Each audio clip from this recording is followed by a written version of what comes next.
နေရာတကာမပါနေတဲ့ခေါင်းစဉ်ကလူတွေကနေရာတစ်ခုရလာရင်ပဲဖြစ်ဖြစ်ရောခွင့်ဆိုခွင့်ရထားရင်ပဲဖြစ်ဖြစ်ရောတိုင်းဖြစ်လုံတိုင်းဖြစ်နေပြီဆိုရင်ဟိုနေရာလဲဆက်ဆက်ဒီနေရာလဲဆက်ဆက်ဝင်ပြီးပါတတ်ကြတယ်ကိုယ်နဲ့ဆိုင်တာကိုမဆိုင်တာပါဝင်ပြီးတော့ပါတတ်ကြတယ်နော်လမ်းမေးသူပါသူရန်ဖြစ်နေလဲဝင်ပြီးပါလိုက်ရမှာအေးများတွေသူပါသူစကားများနေလဲဝင်ပါလိုက်ရမှာမိသားစုတွေအစင်မပြေဖြစ်ပြီးရန်ဖြစ်နေလဲဝင်ရှင်းပေးလိုက်ရမှာရက်ွက်ထဲမှာရှိသမျှပြဿနာပေါင်းစုံကိုဝင်ပြီးပါတတ်တဲ့သူတွေလောကမှာတပုံကြီးပဲရှိတယ်နော်အဲ့ဒီလိုလူတွေကသူတို့ကိုသူတို့ဘလို့တွေးထားလဲဆိုရင်ငါပါမှဖြစ်မှာငါပြောလိုက်မှဖြစ်မှာငါမပိုင်သူတို့ပြဿနာရှင်းမှာမဟုတ်ဘူးဆိုပြီးတွေးထားတတ်ကြတယ်ဒီနေရာမှာငါရှိမှဖြစ်မှာငါမရှိရင်မလွယ်ဘူးဆိုပြီးတွေးထားကြတယ်ဘာသာရေးဘက်မှာဆိုရင်လဲငါပြောမှဖြစ်မှာငါလုံးမှဖြစ်မှာငါမလုပ်ရင်ခုချက်ချင်းပဲဘာသာရေးကြီးကပျက်စီးသွားတော့မလို့ပြောတတ်ကြတယ်နော်ကိုယ့်ရဲ့ဉာဏ်တထွာတမိုက်လေးနဲ့ဝင်ရှင်းတော့ဘာဖြစ်လဲဆိုတော့သူများတကာတွေရဲ့ကဲ့ရဲ့ခြင်းကိုခံရတာပဲအဖတ်တင်တယ်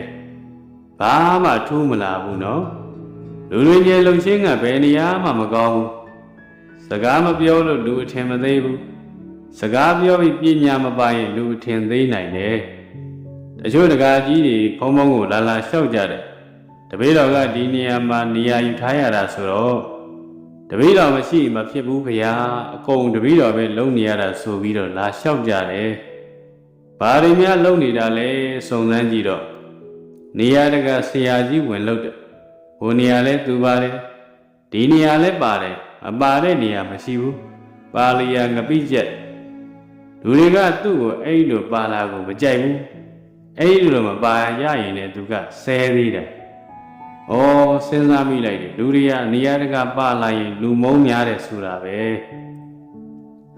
ကိုကတော့ကိုအဟုတ်ကြီးထင်ပေမဲ့လူတွေကကိုမကြိုက်ဘူးဆိုရင်ဘာမှမထူးဘူးနော်ငြိမ်နေလိုက်တာမှကောင်းသေးတယ်လုံလဲလုံပြရသေးတယ်ပြောလဲပြောခံရသေးတယ်ဆိုရင်ပင်မန်းတာပဲဖတ်တင်တာပေါ့နေရာတကကိုရှိမှဖြစ်မယ်ကိုပါမှဖြစ်မယ်ကိုလုံးမှဖြစ်မယ်လို့မတွေးပါနဲ့ဘုရားရှင်တော်တပ်ပိညုတသခင်ဖြစ်ပေမဲ့ကုံလိုက်ပြီးတော့မပါဘူးလို့နော်အကုန်လုံးသာပါကြည့်ဖျားဖြစ်ပြီးဖျားလို့မနေဘူးအကုန်လိုက်ပါနေတယ်ဆိုပြီးပြောမှာပဲဘုံဘုံတို့လည်းတူတူပဲနေရာတကာပါကြည့်ပါလားဘုန်းကြီးကဘုန်းကြီးလို့မလုပ်ဘူးဘုန်းကြီးလို့မနေဘူးနေရာတကာပါတယ်ဆိုပြီးတော့ဆဲကြတယ်နော်ဘောမှာတချို့အရာတွေကဖြစ်သိလို့ဖြစ်လာတာကိုပါလိုက်မှသိုးသွားတာတွေရှိတယ်ကိုမပိုင်သူတို့ပါသူတို့အစဉ်ပြေခြင်းလဲပြေသွားမှာပဲကိုပါလိုက်တော့အမှုကပိုးပြီးတော့ကြီးသွားပြီးစကားတွေများရင်ကိုပါဒုက္ခရောက်နိုင်တယ်နော်